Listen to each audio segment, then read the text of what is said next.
आज के मुख्य समाचारों की समीक्षा के बारे में आप क्या कहना चाहेंगे? आइए हम आज के मुख्य समाचारों पर दृष्टि डालें। सर्वप्रथम हम 2-3 दिन आपके सामने उपस्थित नहीं हो सके अस्वस्थता के कारण, इसके लिए क्षमा याचना करते हैं।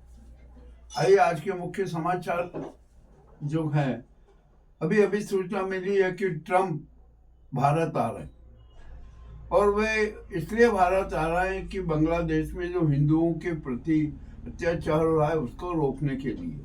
किंतु ट्रम्प को आमंत्रित किसने किया, क्यों किया, ये भी एक बड़े रहस्य की बात है।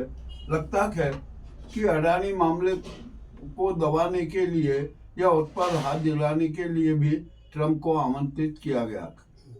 अब ट्रम्प शायद ही वहाँ के सुप्रीम कोर्ट पर प्रभाव डाल सकेंगे, ये तो बहुत स्पष्ट है। अब आगे देखते हैं होता क्या क्या। और दूसरा, यहाँ देश में ठंड का माहौल चल रहा है, परंतु ये गर्मी वाली ठंड है। ठंड तो पड़ रही है किंतु राजनीतिक माहौल के कारण गर्मी का पूरा वातावरण है। पूरी जनता भी गर्मी महसूस कर रही है, राजनेता भी महसूस कर रहे हैं और राजनीतिक दल भी महसूस कर रहे हैं। ये जो भी होगा, अब ये तो होना ही है। अब आगे की बात क्या होगी हम भी इसमें देखते हैं। अब महाराष्ट्र में सीएम को लेकर भी बड़ी विचित्र स्थिति बनी हुई। कल रात तक अमित शाह, शिंदे और फडणवीस, अजित पवार की बैठक हुई और उसमें अमित शाह ने फडणवीस को गुलदस्ता भेंट कर दिया। इसका मतलब ये हुआ कि वे सीएम पद के लिए उम्मीदवार हैं, उनके नाम पर मोहर लगेगी। किंतु आज सुबह होते होते स्थिति एकदम बदल गई। शिंदे एकदम न जाने क्यों नाराज हुए, शायद उनकी जो शर्तें थी वो मानी नहीं गई और वो अपने गांव चले गए। अजित पवार का कुछ कह नहीं सकते, वो तो पद के लालची हैं। उनको तो जो भी देंगे पद, वो टुकड़ा वो स्वीकार कर लेंगे। और इसी बीच एक नया नाम घोषित कर दिया गया, मुरली मनोहर का। ये संघ के हैं और संघ के अच्छे कार्यकर्ता रहे हैं, तो उनके नाम का घोषणा कर दी गई। अभी विधिवत घोषणा आज रात को भी हो जाएगी और फिर मंत्रिमंडल का गठन होगा। किंतु इस घोषणा के बाद महाराष्ट्र भाजपा में बड़ा विचित्र खेला होने जा रहा है। लोग विरोध कर रहे हैं कि आखिरकार ऐसा क्यों हो रहा। यहाँ संभावना ये थी कि अमित शाह तावड़े को भी नाम घोषित कर सकते थे, किंतु ऐसा नहीं किया। खैर, जो भी हो, महाराष्ट्र की भाजपा की राजनीति है, इसके बारे में कुछ भी कहना हम उचित नहीं मानते। आइए अब हम राजस्थान की बात करें। अब तो वसुंधरा के उग्र तेवर हो गए। वसुंधरा ने एक भाजपा राजस्थान भाजपा कार्यालय में गई, 10-15 मिनट तक रुकी, उनको कोई रिस्पांस नहीं मिला। हर तरह के एक बेइज्जती जैसा माहौल बना और वहीं पर ही वसुंधरा राजे ने नाजी गैंग को, नाजी सरकार को एक स्पष्ट चुनौती दे दी और यहाँ तक कहा कि चमकते सूर्य को ये बादल कुछ देर के लिए ढक सकते हैं, हमेशा के लिए उसकी चमक खत्म नहीं कर सकते। यह सीधा सच्चा आरोप मोदी और अमित शाह पर था और है। और यदि ये बात नहीं, हमें वसुंधरा ने जो ये बात कही है, इस बात की मिर्ची जरूर अमित शाह और मोदी को लगेगी, किंतु वसुंधरा उसकी परवाह नहीं करती है और अब संघ भी उसके पीछे खड़ा हो गया। संघ की भी एक बड़ी प्रतिष्ठा रही है। हम तो ये कहते हैं कि संघ ने वसुंधरा के साथ भी छल कपट किया। जो भी हो, अभी इसका मामला है, देखते हैं कि कौन भाजपा का राष्ट्रीय अध्यक्ष बनेगा। और यहाँ तक अब ये चल रहा है कि शायद फडणवीस के नाम पर फडणवीस को समझा दिया गया हो कि आप अभी छोड़िए और आपको हमें भाजपा का राष्ट्रीय अध्यक्ष बना देंगे। ये भी एक बात हो गई। अब मुख्य चुनाव आयोग की बात आती है। राजीव कुमार के सारे काले कारनामे उजागर हो चुके हैं, इतने उजागर हो चुके हैं कि राजीव कुमार का बचना बहुत मुश्किल है। और मुझे तो ऐसा लग रहा है, और ऐसी सूचना आई है कि 7 दिन के अंदर राजीव कुमार के खिलाफ एफआईआर दर्ज हो जाएगी। यदि राजीव कुमार के खिलाफ एफआईआर दर्ज होती है तो अपने आप में विचित्र बात होगी।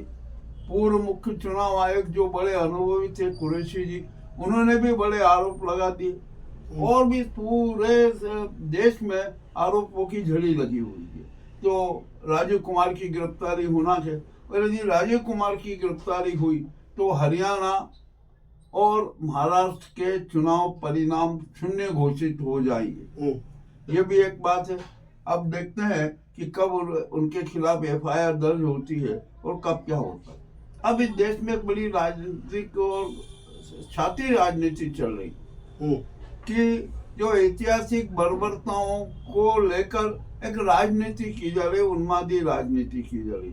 अभी हाल ही में ताजा एक संभल मस्जिद का कांड आया, अजमेर शरीफ का कांड आया, ये सब जो बातें चली है तो अभी आखिरकार होकर आया, और इनका कोई तथ्य तो है नहीं, प्रमाण है नहीं, मात्र किसी किताब में विवरण है, उस बात को लेकर चले जाते हैं। तो आइए हम संभल की बात करते हैं, संभल मस्जिद की। संभल मस्जिद के बारे में कहा गया कि यहाँ पर शिव मंदिर है।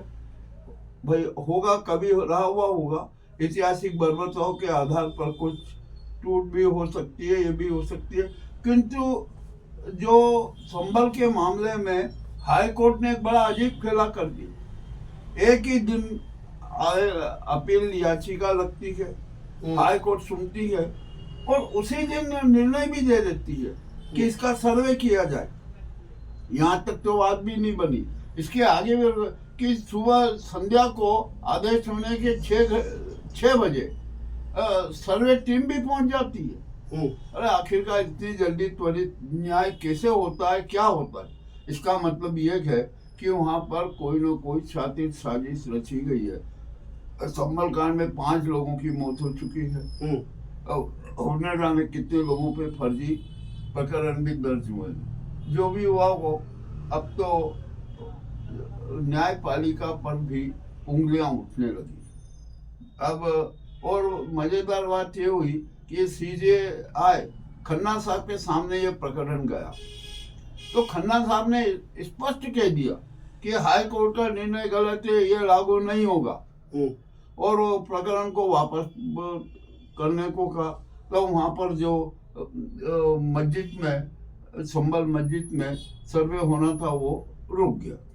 अब ये भी एक बड़ी विचित्र बात है कि अटल जी ने जो कहा था कि अब हमें देश में ऐतिहासिक बर्बरताओं के आधार पर कोई ऐसा कार्य नहीं करना चाहिए कि जिससे देश की सांप्रदायिक सद्भाव, एकता और भावनाएं प्रभावित हो, किंतु नाजी गैंग को यह बात पसंद नहीं है और उन्होंने तो जो अटल जी, स्वर्गीय अटल जी की जो बात थी उसको भी नकार दिया। अभी एक यहाँ पर हेगड़े जी हैं, न्यायाधीश हैं, अडानी के मामले में उन्होंने साफ कह दिया कि अडानी बहुत बड़ा धोखेबाज है, दोषी है और उसने अपने बारे में आधा सत्य छुपा कर रखा, तो उस पर कार्रवाई होना चाहिए।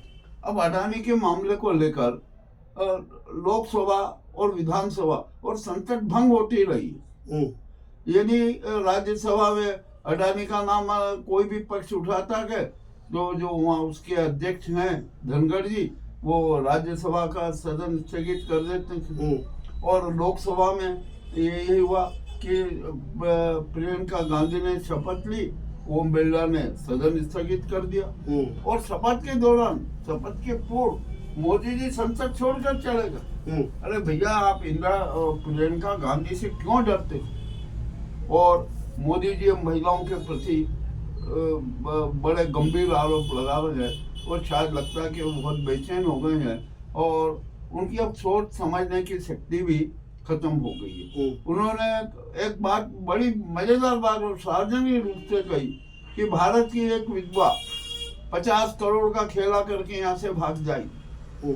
जबकि हमें एक बात बता दें कि सोनिया गांधी, यह सारा आरोप सोनिया गांधी पर था, किंतु सोनिया गांधी एक शहीद की पत्नी है, भारतीय नारी है, भारतीय संस्कार से सरोवर है और वो ऐसा कभी नहीं कर सकती।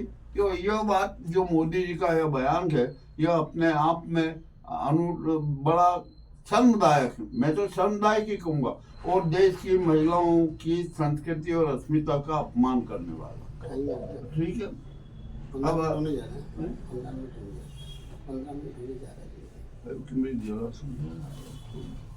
चलो ये भाग 1 में हम अभी ये समीक्षा कर देते हैं, और जल्दी आपके सामने भाग 2 की में आकर फिर महत्वपूर्ण समाचारों की समीक्षा करेंगे। आपका नाम? ऐसे ही अब ग्राउंड रिपोर्ट मुकेश लश्करी, थीम न्यूज चैनल उज्जैन।